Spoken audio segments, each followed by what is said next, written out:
Hello and welcome to ScotDance USA's World Champion Dancers and Teachers interview series. I'm Emma Schiff. The Professional Development Committee at ScotDance USA wants to help the Highland dancing world stay motivated during these challenging times. That's why we're talking to the best of the best, World Champion dancers and their teachers. We'll learn about how they achieved what they did, plus their advice for dancers and teachers struggling during quarantine. We hope these videos can bring you inspiration. Enjoy.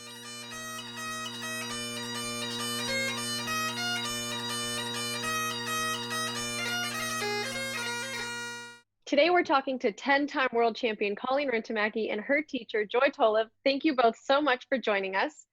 I want to start by talking about the situation we're all in right now. There's no competitions, no performances. All events have been canceled until at least the end of fall, and it's an understandably difficult time for dancers and teachers. Joy, tell me about what you're doing to keep your students engaged. I'm Zoom teaching like most people are doing. I do 3 Monday, Tuesdays, Wednesdays. Mostly all of them are coming to all the classes. And then I do, to make it interesting, I do theme days. So we always have, I pick a theme and they get all dressed up and it's like a little bit of competition because there's going to be prizes at the end of all this. So that gets the competing part still going, but in a fun way. I've seen your posts. Yeah, that's what I was thinking of. And it looks like the kids are just having a blast doing that. It's such a great. Oh yeah, they get, each week gets better. They get carried away with it, and I laugh my head off because you don't know what they're going to do. So it's fun. What was and your like favorite one? I don't know. They were all good. Like beach day was good. Just the I things like they when came they up with. dressed up as you. Oh yeah, is me. Yeah, and they did really good. Yeah. Our pop stars and that they're all actually all good. And each week they get better, it seems. They get more creative. Colleen, you competed at the world level for many years. What advice do you have for competitive dancers that are struggling to find motivation right now? Yeah, I think right now is a really tough time. I thrived on being in a dance class with Joy and having her instructions. So it definitely would be a challenge. But with all the different outlets there are now with Zoom or whatever it may be, it's a great way to stay connected. But I think now you can look at it too as it's a good time to maybe really focus on those things that you didn't always have time to focus on when you're competing year round. So you can maybe do a little bit more of the cross training that you need to do. You can really those little things that I know for me with Joy, there were certain things with technique that every year were consistently things that I was always working on. Now is the time that you can really take the time and perfect it without having to worry about just preparing for the competitions as well. So I think, still set the goals. Competitions are going to start again. We're going to get back at it. So it's just gives you an opportunity to focus on the things you need to. Colleen, what was your biggest struggle? Some people it's turnout, stamina. What was your one thing that you felt that was your biggest challenge? So it's an interesting question because I kind of want to hear Joy's response on this. I don't know. Well, for me, I think I maybe wasn't always the strongest dancer in my group or the most flexible, but our goal was always to be the most all-round dancer. And I think we did a pretty good job of working on that. I think for me, actually, a lot of it was the mental game. So how to handle the pressure and the nerves and staying in the zone, not worrying about the other dancers. When you're up at, and dancing beside that dancer that is super strong and could have danced me power wise, it's still focusing on what I need to do up there instead of focusing on, outdoing the power aspect. So I think it was maybe the mental game for me that was a little bit more of a challenge. I don't know, Joy, what would you have said? I would say the same thing too. I don't think there was anything that you really struggled with in your dancing, but it's just, keeping your head in the game without worrying about it and having any pressure with the other competitors. I would agree. Colleen, did you struggle with nerves a lot? Yeah, I mean, I was always very nervous going into competition, but I think I also strived on nerves. So the more nervous I got, the more pressure I felt. It actually kind of helped me out. I would rise to the occasion. However, I think as I got older and I kind of understood everything that was going on around me a little bit more and felt more pressure, I felt like more people were watching me, and it became more challenging dealing with the nerves and the pressure. But yeah, definitely. I think everybody gets nervous. It's a natural part of it. How did you deal with it? Like, did you have any, competition routine or morning routine? I think it was just staying really focused and trying to stay in the zone about just focus on what I'm there to do, which is focus on me, thinking through my dances.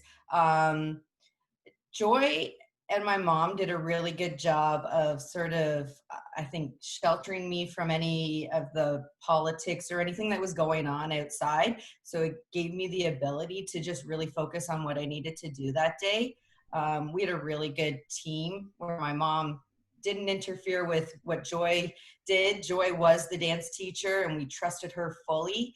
And my mom was there for, the emotional support to make sure everything else was together. The outfit was fine. So I think just the way that our team worked helped out a lot. There weren't going to be any surprises. Everyone sort of had their role and stuck to it. And we were very well prepared going into competition. It was very consistent training year round. So I think by keeping the consistency, everybody having their role, it helped manage the nerves as well. That brings up a really good point of how important it is to have the parent involved. Joy, do you set a line with parents of how involved they should be? You want them to be there to support emotionally, but not crossing the line of becoming a dance teacher. Yeah, that's one thing too that is something to when somebody's starting out and giving advice to a younger teacher is to make sure you let the parent know what their position is in this game, and not to do anything where it's going to upset the dancer or other people in the studio. You got to put your foot down and say, okay, this is what your job is to do, and that's it. Don't interfere. Don't say anything so. Colleen, what did your practice routine look like? So I did dance classes twice a week with Joy. I'd have a private and a group lesson every week. And then every day that I didn't have a lesson with her, I'd practice on my own at home. And it was really to focus on the things that Joy was correcting me within the dances. So I wouldn't necessarily do my dances through, but it would be more of the technique. So one of them, if it was back steps and getting that exact third aerial, I would just work on that movement until it felt perfect, because I hated going back to dance class with Joy and not having corrected things. I wanted us to be able to just move on. And so whatever she told me to work on, that's it. That's what I worked on, and only that. And so that we could just, move on to the next thing. And my practices weren't very long, but it was a part of the daily routine. Just like you come home and you do homework after school, it was you come home, you practice, you do homework, and then, get on with your day. Like it just, from when I was very, very young, it was always just a part of the daily routine. So, it was very easy and natural to do that. Did you do anything specific to work on stamina? You said you don't do so much dances through in your practices. Was there anything else you did? So stamina wasn't a big problem for me. So I didn't do a lot of work. However, when I did practice at home, I wouldn't necessarily do my dances through, but I would put on music that I liked to dance to outside of bagpipes, and just consistently be jumping through my practice. So it was sort of like a stamina building practice regardless. It just might not be my dances through, right? So I would do, probably hundreds of back steps, but jumping in between to take a little rest, but then get back at it until they were just the way that Joy had wanted them. So it was, I guess working on stamina without doing the full dances. Joy, is there anything in particular that you focus on the most when you're teaching, like a pet peeve kind of thing? Um, everything's a pet peeve with me. I'm very technical. I like it. I always say there's only one place you're supposed to put everything, and just put it right there, not almost there. My thing is, I always say, if you almost do it, then you almost won. So you just got to put it right where everything's supposed to be. And it's like, okay. And a lot of times I'm not one of those teachers say, okay, do it again. And say, okay, that's your job. Like Colleen said, you go home and you get that fixed up. If come back fixed up, then I know you mean business. If you don't, well, then I know where you want to stand. So My favorite thing with Joy was she would always be like, just do it. I know. Just do it. Just do it. I know. And What's that your was problem? it. You Just went do home it. and you just figured out how to do it. I know. And you look at it and say, just do it. I'm just telling you to do it. Just do it. You want to be really strong, but I've always thought that your dancers, they look very sharp, but they still look very elegant. Like it looks easy to them. I think because that's kind of my style. Like you see people like, get those leaps higher. Mine is no, just keep the turn out, keep the time. Like I'm not one that's like over the top. Like that's why I like that kind of and softness. And I'm thinking in a lot of times if you can keep it's the upper body. If you got a good controlled upper body and you have a nice look, well, then you're going to have a softer looking dancer. When Colleen was little, I know just obviously because I lived in Ontario, but there was definitely something that at a very young age set her apart from everyone else. And I know obviously she had beautiful point and turnout, but at a very young age, did you really know that she was going to be something special? Yeah, when she first walked in, but she was very shy and a lot of crying for the first year probably. And her mom had to come in with her, but she was really tiny and she was walking high on the balls of the feet. I just remember, even though she was crying and we worked on points and she had this beautiful foot, and it's like, okay, how are we going to get over this crying business? Her first competition, she did our full 16 patty buzz and high cuts and cried the entire time. And I know the judge was like, well, what do you do with that? But it was full out crying, getting to the end. But yes, no, I knew she had the talent, and I knew, and it's like she said before, it's that triangle. If you got the dancer and you got the parent and you got the teacher, you're going to have a winner. Colleen, now that you have a little one, as she started dancing, how different is it being the mom? Well, I took her to Joy. So I'm playing the mom role, no interference. Like it is up to Joy to teach Charlotte and handle that aspect. You know what? Joy did such a good job with me, and I know we worked so well together. And I think Charlotte's a lot like me in that she is shy. She's very quiet. She doesn't cry as much as I did, I don't think. But she doesn't at all. No, but she's a really she's focused, and she'll just listen to Joy and feeds off of everything that Joy says. So when she comes home from dance class, she'll, I'll just say to her, what did Joy tell you that we have to work on this week? And she'll tell me the things, and that's it. That's what we'll work on. So it's, I'll tell you though, it is very nerve-wracking being on the other side watching her dance. Holy smokes. I'm like, it's worse than I think when I was dancing. I have no control over what she's going to do. I think that's the hardest part. I know in tap dances, I would rather be dancing. I don't like being the mom. But I feel like I'm dancing when she does. It is exhausting watching her. You're more stressed now than you were when you danced. Yeah. But no, it's great. And you know what? It's so fun to see her having that relationship with Joy now too. Like she loves Joy. And it's just like, it's good, it's nice to see. She's your double. She looks like a mini you. She is, definitely. I feel like I'm teaching Colleen all over again. Mine's crying. Let's talk about Cowl. As I mentioned earlier, Colleen, you won 10 times.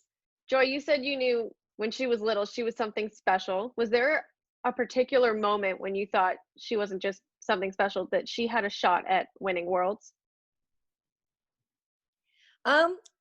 Yeah, like when you start, start up teaching and kind of a young teacher and that, you don't go like right away thinking, oh my God, I'm a world champion or anything. You just think, you know, you do bit by bit. So it's like, oh, to get, you know, rep, to be a rep is like the big thing. And then it's like, oh, if you become a rep, you know, you get to go to the Canadians. Be great if you're in the top 6 in the Canadians. And it's like, oh, if somebody wins the Canadians. Okay, that's pretty exciting. And then when you start getting that, you start realizing, okay, if you can win the Canadians and we got a chance at the Worlds, and knowing that she's competitive and a perfectionist too, we both have that combo thing going. So I know that she'll do everything that I'm asking of her. And then of course it's just, the rest is judges, in the judges' hands, nothing you can do, but I knew she had the potential, but whatever would have happened. But yeah, I knew after a few Canadian championships, she won at 8 and won at 9. I thought, okay, we got to start going to Scotland. So did you start going when you were 10 to Scotland? Yeah. Well, we went when I was 10 to kind of see what it was all about. And it was quite different than anything we had ever been to. So just, it was good. We needed to prep that one for sure. The funny story that I have with Colleen, and that's one thing, her mom and her, they never, as everybody knows, they never boast, they never brag, they never said they won. Like, we go to a competition and, you know, with all the other dancers, or one time we had an interview and they asked Colleen, she'd already won the Canadians and everything, and they said, oh, how do you do in competition? And she just go, I did good. Did you win? Yeah, I won something. Like, if nothing was bragging. But when we went to Scotland the first time, she kind of, the relatives, because Suzanne's from Scotland, and you know, they would say, you know, Colleen's doing really good, you know, she won the Canadians and everything. So then they go to a little competition in Scotland, and Colleen didn't do too good. Didn't do too good, and all the relatives are thinking, oh, okay, she's just good over there, you know. I think they didn't really believe that she was winning what we were saying that she was winning, because she didn't do good that first competition. No, not at all. Colleen, how old were you when you won the first time? 14? Yeah. And the 1995 World Juvenile Champion is number 419, Colleen Rintamaki from Ontario in Canada. What was that moment like for you when they called out your name? Oh, it was exciting. You know what? It was, I think every year in the Worlds was, it was so different each year. I mean, you're competing against different dancers every single year. So the first year with Nat, I was 12 going into that one. And I don't think we'd been to Cowell, but you don't really know what to expect and what it's all about until you have that first experience. And we were thrilled. You know, I finished first runner-up. Second year going back, it was kind of a rough year. I think I had just a bad attitude at the day of the Worlds. I mean, it was raining that year, and then we moved into Queen's Hall, and so I was pretty negative about that. And then it's pretty crammed in Queen's Hall, and the way they had the room set up, the judges that weren't actually judging the dances, they were sitting along the side. And I said, oh, I definitely don't want to dance in that spot. And of course, I ended up dancing in the spot right beside where all the other judges were positioned. And so I ended up rising a count too early in my fling, and I kicked my sword, and it was just like, I just had a bad attitude, and I probably, anything that Joy was telling me to do, I wasn't even like registering, like it just, so coming out of that one, I kind of just had this negative feel. And I went into high school that year, and we were taking, I was in a performance program, an athletes program, and we took courses on like goal setting, motivation, volition. And one of the courses actually was teaching us how to turn negatives into positives, which I really needed. And so going back when I was 14, the whole mission was we have to stay positive, right? Like if it rains, great. Now you get to move inside. It's going to be a controlled environment. You don't have to worry about weather. And, you know, it doesn't matter where you're dancing, who you're dancing with. Like it just, I had a better attitude. And I think I was better prepared. We'd worked really hard that year. on everything. So it was just a really exciting year. But I think every year had its own special moment as well. And, you know, each year has its own challenges as well. Absolutely. I think you bring up a good point that the visualization and mental preparation is almost just as important, because, you know, the Week of Worlds, you're not going to fix anything miraculous, you know, so it's really about preparing for, like you said, if it rains and we get moved into Queen's Hall or whatever happens. So that's a really good point. I think it's And I think in Canada, we don't deal with all those things very often, right? We're in pretty controlled environments. Canadians are always indoors, so we don't have to worry about those things. So it can throw you for a loop going over to Scotland. Yeah, I think the other big thing was in Ontario especially, we danced to super slow music. Yeah. Very slow, and it was all about the power. And then going over to Scotland, I just felt like it was so fast. Did you agree? Like it was a different way that you had to, you know, perform when you went over. But that's one thing Joy always did prepare us for, like different tempos of music, and just, you never worked with just like one CD. It was many different, and just working on the different tempos, preparing us, because you have no idea. You have no idea what the piper's going to play. You have no idea what's going to happen that day, right? And then ultimately, you have no idea who you're dancing in front of and how the judges are going to judge it. So it's just being as prepared as you can be personally, mentally, and physically for the day of. Did you prefer dancing up against, you know, top caliber dancers? I know for me, you know, even when we danced together for maybe a year or two, it pushes you harder when you're up with the best of the best, you know. I know for me, dancing up against you with this flat back turnout, I would just be like that extra, like, oh God, I really gotta push myself. But how did you like competing? Well, I mean, I think we always had tough competition, and growing up in Ontario, like even not even a championship, a regular competition was pretty intense. Like the groups were always pretty stacked.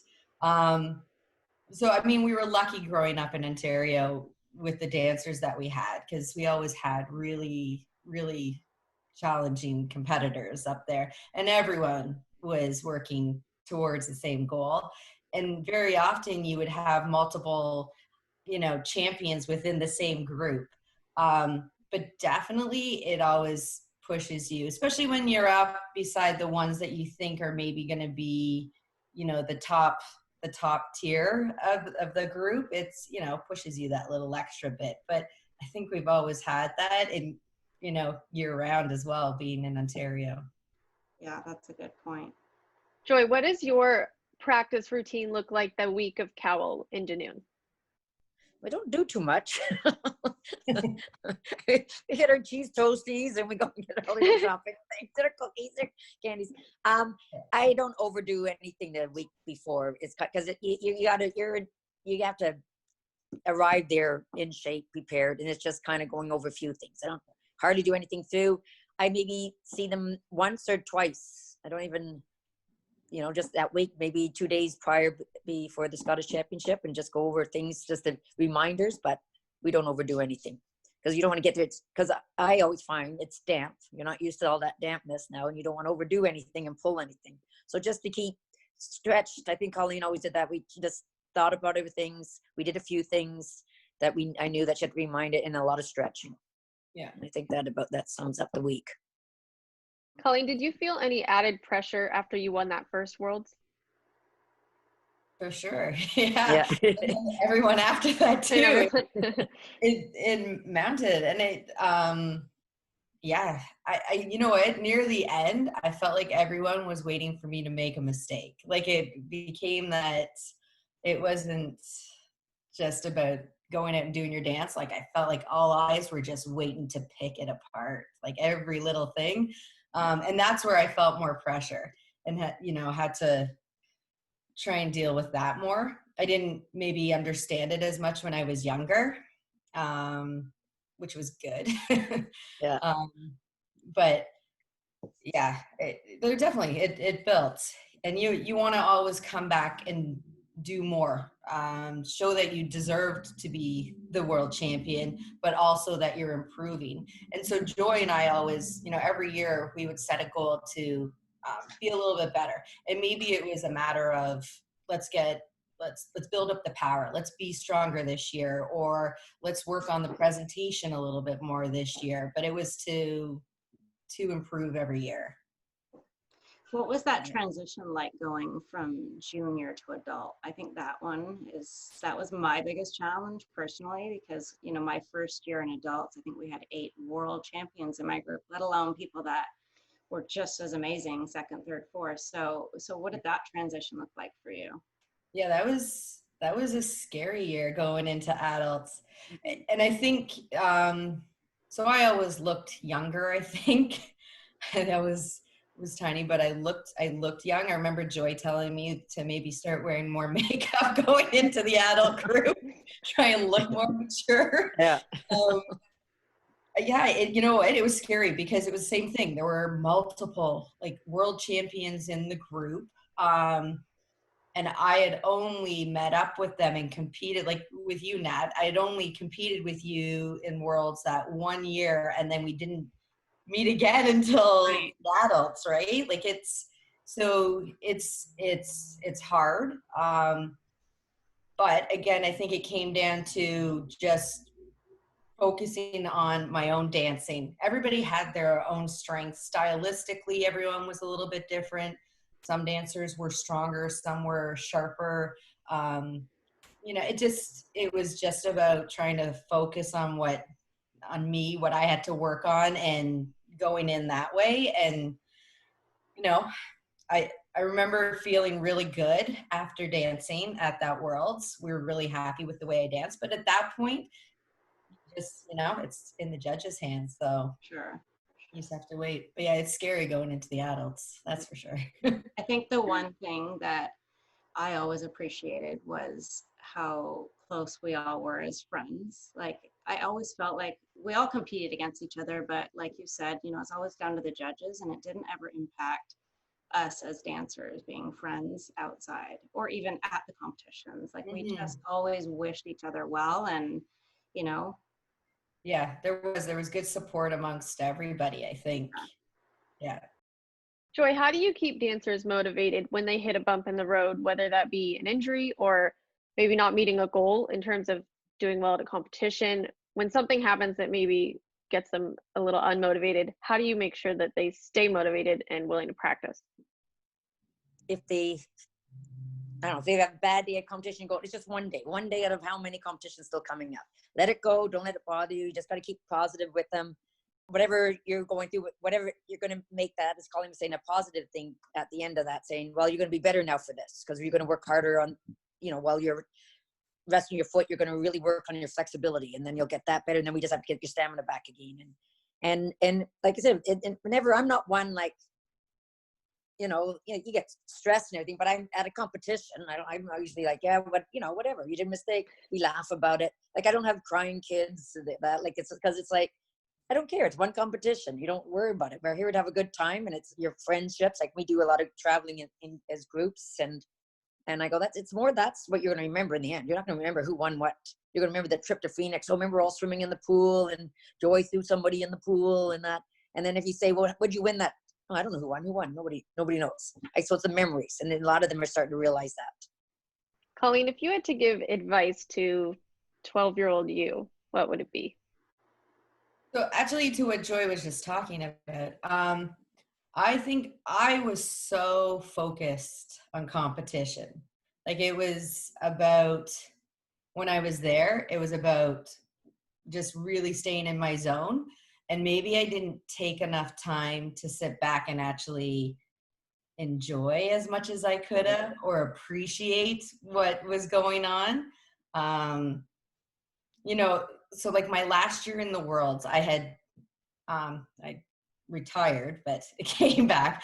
But my last year going back, I had heard everybody talk about looking up into the stands at the Worlds and, you know, just how amazing it was and the enjoyment. And I thought, I've never done that. I've never, like, I don't know what people are talking about. I thought I want to go back and see that, which, you know, in retrospect, probably the Worlds is not the moment to decide to Have a good time. yourself. That's not the right competition to pick, but I think just, I think to, you know, step back a minute and build, even connect more with the other dancers, build better relationships with the other dancers. I mean, I have a lot of people that I grew up with and I'm still in contact with, but I think I could have done more and taken more time to get to know a lot of the other dancers more and just enjoy the whole experience more. I was very, very just focused on what I was there for. So yeah, sit back and take it all in. And as a teacher, you want that. You want them focused. You have those ones that are like my daughter, you know, going out trying to find dogs and rounding them up because they thought they were lost and putting them wrapping in a kilt. You know, a little bit more focused you like, but you want to be able to enjoy it, but still be focused. So it's hard to get that combo sometimes. Mm-hmm. Do you have any, well, we talked a bit about this earlier with the parents and how young teachers need to make those boundaries, but do you have any other advice for teachers just starting out? Yeah, just that's the same. They're just making sure that you remember it's your school, because you always get those parents that say, "Can I suggest this?" or "I want my daughter to be in this person's class." And you're gonna go, "No, this is the way it's gonna be. This, you got to put your foot down." And you know what? Sometimes, if you lose a student, I think a lot of people have a really good dancer and they panic and they cater to them because they're scared to lose it. You know, in the long run, it's better for them to go. Because I've had some that I just like, you know what, you're causing ruckus in the studio, so kick them out. And then and then it's better, because what will happen is if you get to the point where it's like, oh, I gotta go teach tonight, I don't want to go teach tonight, I hate it. He's like, with some kids that were just bugging me, you know, like, it's like, so it's like, why am I having to suffer this? I'm gonna get rid of them, and then I enjoy teaching again, and then everybody's happy and it's back. So don't feel bad if it's really not working out, to say, you know, it's not working out, maybe you better find another teacher. And I know a lot of people think when they're younger, I did when I was younger, not now. Now it's like, adios. but I think they just got to be tough, and you got to, you know, whether you don't want to lose a student, but you got to look at the whole studio and everything. Mm-hmm. The key message for us was just everybody kind of staying in their lane, right? Like Joy was the teacher, and let her teach, let her do her thing. You have to trust your teachers fully. I mean, parents can't doubt them. The dancer can't doubt them. They have a plan, and just trust it. And I mean, my mom didn't really know anything about Highland dancing, but she knew when something looked good or bad, but she couldn't tell you necessarily what it was that went wrong. And she left it at that. It was Joy. Let Joy be the teacher, and she'll take care of the, you know, everything else, the emotions, and, you know, get me properly, dress properly, and whatever. But I think you need the mom too. It's not just for that, but because Colleen, like any other teenager, didn't want to practice every day. And I always remember you kept saying, your mom says, okay, you got to do 2 practices this week. So I don't know what day you want to do these practices. You have the lessons, your 2 practices before Sunday, you got to have 2 lessons in. And I remember your mom telling me the story, and this is where parents nowadays don't do this. They're like, you know, go have fun. And you didn't practice that, whatever. And then it came to Sunday and you were getting ready to go out with, I don't know whether it was a date or go out with a friend. Your mom goes, you're not going anywhere. You haven't practiced. It's Sunday and you haven't done your second practice. And you were like, no, I'm not going to do it. She just said, no. She put her foot down. Till you practice, you're not going anywhere. I gave you all week. It's now Sunday, so you're not going out. Yeah. And that's what parents don't do nowadays. Well, I think the thing with my mom, though, was to, like, she always said that she felt her job was, I mean, she knew I had a lot of potential, and her job was just to make sure that she made every opportunity open to me, right? And to make sure to keep me on the right track with it and to guide me through it. And and she said for her, like she's always told me, it was such a joy to go through the adventure too, you know, to see me reaching the goals and that we were setting out. But for her, she wanted to ensure, you know, it's expensive to do all the traveling too. So, and my brother was also competitive in sports, so he was doing his things. You know, he played on the junior tour down in the States for golf. So it was, you know, financially it was expensive to do both, but my parents felt like they had to do it. We had potential and they wanted to, you know, allow us to see it through, but we also had to show that we were dedicated. So there has to be some sacrifice. They were sacrificing things in order to financially, you know, allow us to do those things, as well as the time commitment that they were taking us, like, to get us to all of our lessons. But we had to show the commitment as well. And my mom always felt too, like, you know, it's Joy can put in all this time into me as the dancer. If I'm not going to give anything back, it's not fair to Joy. So I owed it to Joy as well. And that's where that whole idea and thought process of whatever Joy tells you to work on, that's it. You work on it and improve it for the next dance class so you can move on. Otherwise, I was wasting Joy's time.